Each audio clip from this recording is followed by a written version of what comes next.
커져버리는 거죠. 왜? 차입자들이 자칫 잘못해서 채무 불이행을 해버릴 수도 있고요. 자, 그래서 대출자들 입장에서 보면요. 대부 비율이 너무 높아지면 그만큼 자기들의 위험성이 커져버리는 거라고 할 수가 있습니다. 그럼 위험이 커지니까 거기에 대해 보상받아야 되죠. 자, 위험과 이자율은 항상 비례관계다라고 했어요. 자, 결국 이자율이 어떻게 되는 현상이 나타난다? 올라가 버릴 거란 얘기요. 자, 요 얘기를 지금 동그라미 3번에서 하는 거죠. 용자 비율이 높아질수록 결국 대출 금리도 어떻게 된다? 상승하는 현상이 나타나더란 얘기요. 그리고 쭉 내려오시면 동그라미 7번에 가보세요. 7번에 가시면 이번에는 융자 비율이 높아질수록 부동산의 수요 측면에서 수요는 어떻게 된다고요? 수요는 증가한다라고 생각을 하셔야 되고요. 그죠? 자, 그래서 우리가 투자론에서 공부할 시기를 대부 비율이 만약에 80%다라고 해서 이 비율 자체만 놓고서는 결코 좋다 나쁘다 얘기할 수 없는 문제가 생긴다라고 있습니다. 왜요? 결국 입장에 따라서 다 틀리더란 얘기요. 자, 그래서 바로 이렇게 LTV다, 자, 융자 비율이다라는 것을 설명을 드렸고요.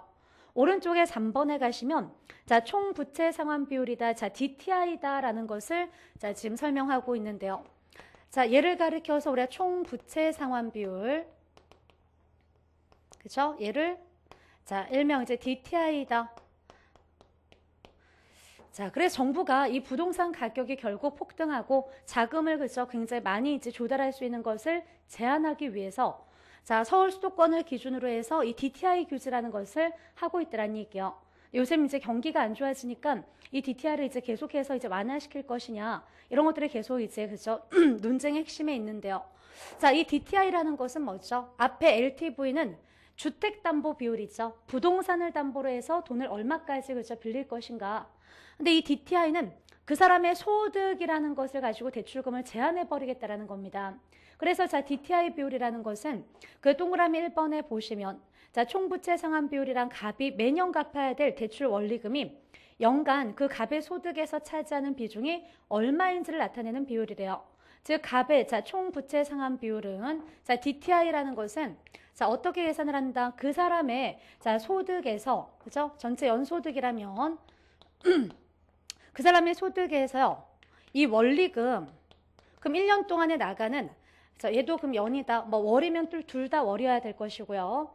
그 사람의 연소득 대비 1년 동안 나가는 원리금의 크기가 얼마나 차지하는가라는 것이 바로 이 DTI 비율이다라고 생각을 하시면 돼요. 그러면 만약에 이 DTI 비율이요.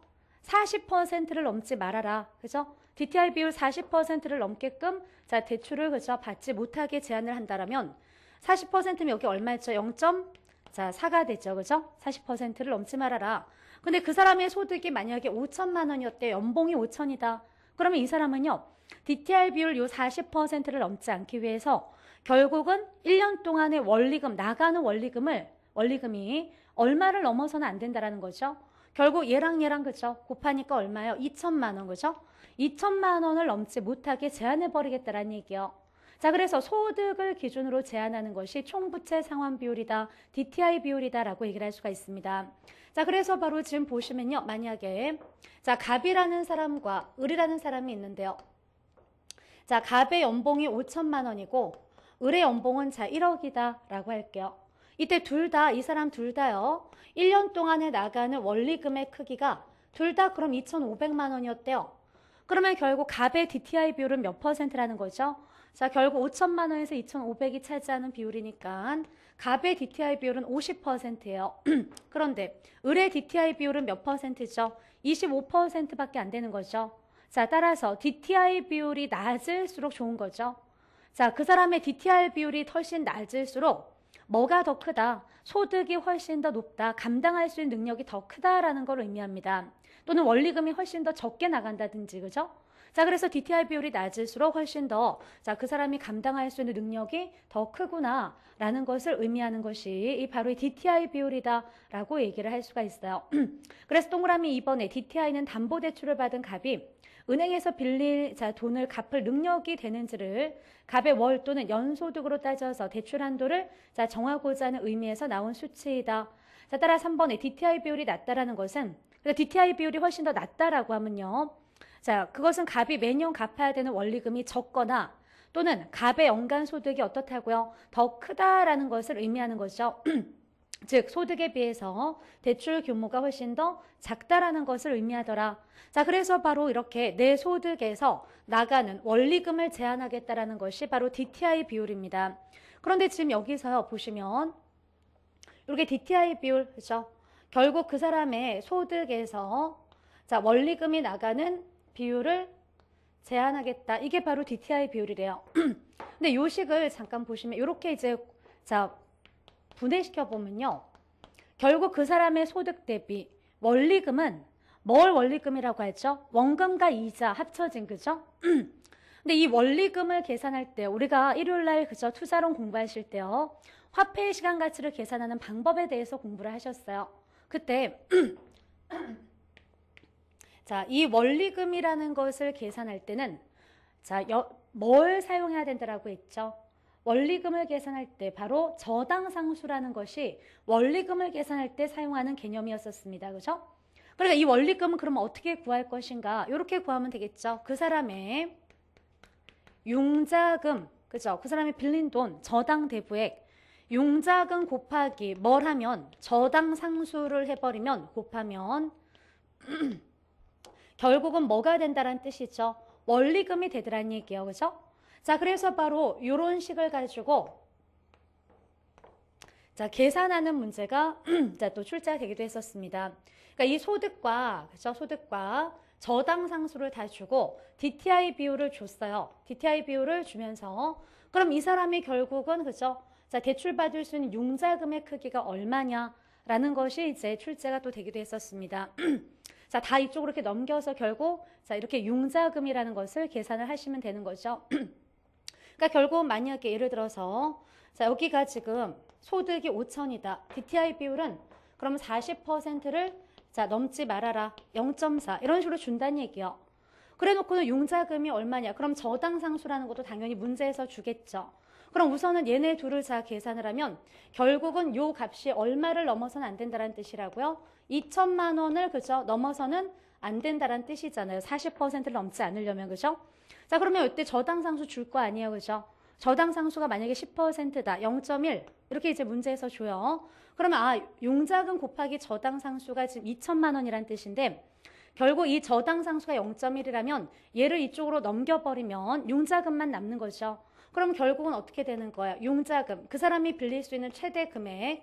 자, 2천만 원, 0.1이 이쪽으로 넘어가면서 나누기 0.1이 돼버리겠죠. 그럼 얼마가 된다는 얘기요? 결국 그 사람이 그저 DTI 비율 40%를 넘지 않는 범위에서 대출을 받을 수 있는 최고 금액은 얼마란 얘기죠? 2억이다. 이렇게 계산이 될 수가 있습니다. 자, 그래서 바로 이렇게 DTI 비율을 가지고 이렇게 융자금, 최대 대출 금액을 계산하시오. 라는 이런 문제 한 2번 정도 계산 문제로 또 출제가 되었었다라고 할 수가 있습니다. 자, 그래서 바로 이런 융자 비율, 대부 비율과 자, 이런 DTI 비율이다라는 개념을 설명을 드리고 있고요. 자, 넘겨서 보시면 504페이지 가시면 자, 가로 4번에 원리금 상환액. 자, 얘가 바로 월부금, 부채 서비스액, 저당 지불액, 원리금을 가리키는 거죠. 그러니까 원리금을 우리가 다른 말로 자, 부채 서비스액 이렇게도 부르고요. 자, 또는 저당 지불액. 자, 이런 식으로도 부른다라고 했죠.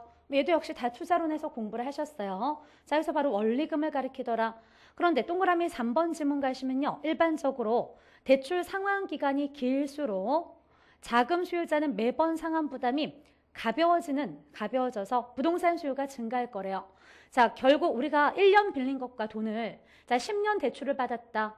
대출 상환 기간이 길수록 매달 나가는 원리금의 크기가 커질까요? 작아질까요? 네, 당연히 내가 돈을 빌린 기간이 길어질수록 매달 나가는 원리금의 크기는 당연히 줄어들겠죠. 1년 빌린 것보다 10년 이렇게 빌렸다. 매달 나가는 원리금의 크기는 작을 거란 얘기예요. 이런 식으로 장기 대출이 가능할수록 결국 상환 기간이 길수록 자금 수요자는 매번 상환 부담이 가벼워지기 때문에 부동산 수요는 또 어떻게 될 수 있다? 수요를 증가시키는 요인이다라고 할 수가 있습니다. 자, 그래서 수요가 증가된다.